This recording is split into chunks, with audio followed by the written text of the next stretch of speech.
बिस्मिल्लाहिर्रहमानिर्रहीम अस्सलामुअलैकुम and welcome back to my channel. तो कैसे हैं जी आप सब लोग। तो आज मैं आपके साथ पोंचे के ऊपर जो लेस लगाते हैं किस तरीके से लगाई जाती है, जो इसकी कटिंग है वो किस तरीके से की जाती है, स्टेप बाय स्टेप मैं आपके साथ शेयर करूंगी। आज की वीडियो बहुत ज़्यादा स्पेशल होने लगी है।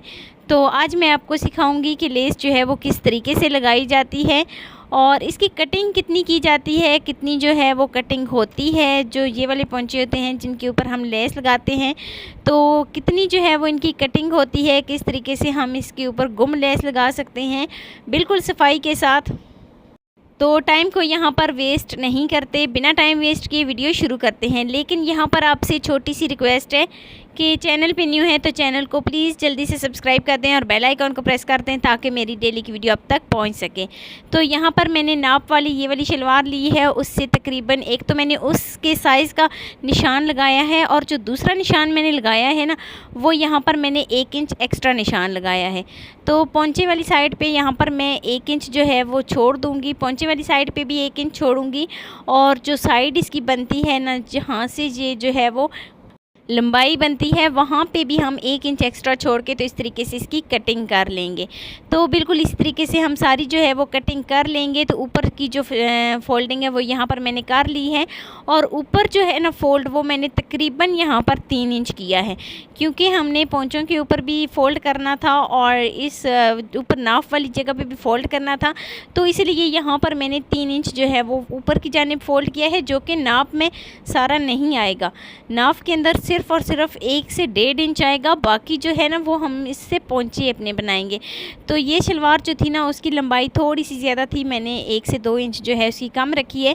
तो अब यहाँ पर कटिंग हो गई है, तो अब यहाँ पर मैं इसको लेस लगाने का तरीका आपको बताती हूँ। तो लेस लगाने का तरीक़ेकार ये है कि बिल्कुल उसको सीधा रख के तकरीबन हम 2 इंच छोड़कर 2 इंच छोड़ने के बाद लेस जो है वो उल्टी साइड पे सीधे वाले पोंचे की जो साइड बनती है उस पे रख देंगे और रखने के बाद 2 इंच का गैप छोड़कर हम इस तरीके से सिलाई जो है वो कंप्लीट कर लेंगे। यहाँ पर एक बात का ध्यान रहे कि बिल्कुल सीधी सिलाई आनी चाहिए, जितनी भी पोंचे के ऊपर सिलाई है वो बिल्कुल सीधी लगानी चाहिए, कोई भी टेढ़ी मेढ़ी नहीं होनी चाहिए। ऐसा ना हो कि एक साइड से फासला कम हो और दूसरी साइड से ज़्यादा हो, दोनों साइडों से और दरमियान वाली साइड से बिल्कुल इक्वल सिलाई आनी चाहिए। तो यहाँ पर जो है हमने लेस को लगा लिया है और यहाँ पर मैं इसको इस तरीके से फ़ोल्ड करूँगी। तो यहाँ पर मैं इसको फ़ोल्ड करूँगी और फ़ोल्ड करने के बाद बहुत ही अच्छे तरीके से मैं इसको प्रेस करूँगी। तो यहाँ पर कोई भी काम, कोई भी थोड़ी सी भी सिलाई लगानी है तो प्लीज़ आप जो है ना वो प्रेस लाजमी किया करें। सफाई बहुत ज़्यादा आती है प्रेस करने में और तो कोई इसका ख़ास ना काम नहीं होता, लेकिन ये भी काफ़ी है कि सफाई जो है वो बहुत ज़्यादा आती है। जो नए सीखने वाले हैं ना उनके लिए ये सबसे बेस्ट तरीका है कि कपड़े के अंदर जो है वो सफाई किस तरीके से लाएं। तो ये बेस्ट तरीका है कि हम उसको प्रेस कर लें। तो प्रेस करने के बाद यहाँ पर मैं इसको फ़ोल्ड करूँगी। तकरीबन यहाँ पर मैंने 1.5 इंच लिया था पोंचा, और पोंचा जो मैंने 1.5 इंच छोड़ा था वहाँ से तकरीबन यहाँ पर मैं 1/2 इंच जो है वो फ़ोल्ड करूँगी। इस तरीके से सारा पोंचा मैं इसी तरीके से फ़ोल्ड करूँगी और सिलाई लगा लूँगी।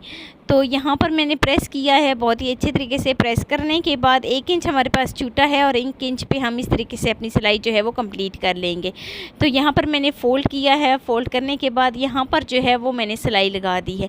तो दोनों पोंचे जो हैं वो मैं बिल्कुल इसी तरीके से इसी शेप में बना लूँगी जैसे मैंने एक पोंचा बनाया है। यहाँ पर मैंने फ़ोल्ड किया है सिंपल। फ़ोल्ड करने के बाद अंदर की जानिब जो इसकी उल्टी साइड बनती है उस साइड पर मैंने जो है सिलाई लगा दी है।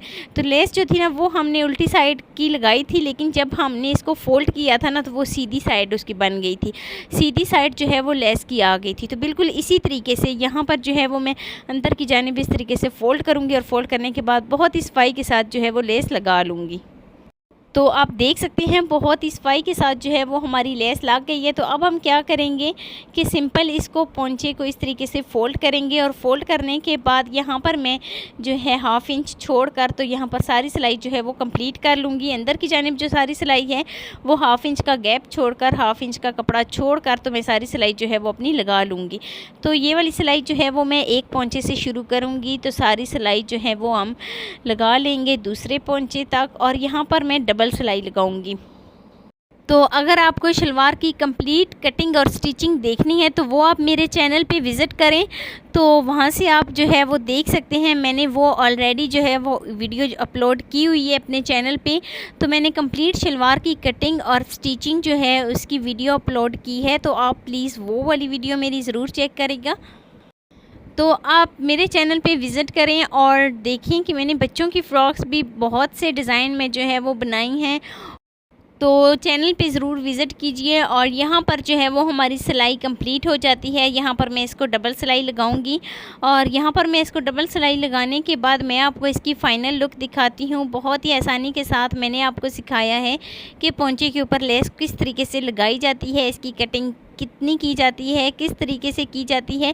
तो ये है जी इसकी फ़ाइनल लुक। तो मैं उम्मीद करती हूँ कि मेरी आपको आज की वीडियो पसंद आई होगी। वीडियो ज़रा सी भी अच्छी लगी है तो लाइक कर देना। फर्स्ट टाइम है चैनल पे तो चैनल को लाजमी सब्सक्राइब कर देना और बेल आइकॉन को प्रेस कर देना ताकि मेरी डेली की वीडियो आप तक पहुँच सके। तो मिलते हैं एक और वीडियो में एक नए डिज़ाइन के साथ। अपना बहुत सारा ख्याल रखना, अपने से ज़्यादा दूसरों का। अल्लाह हाफिज़।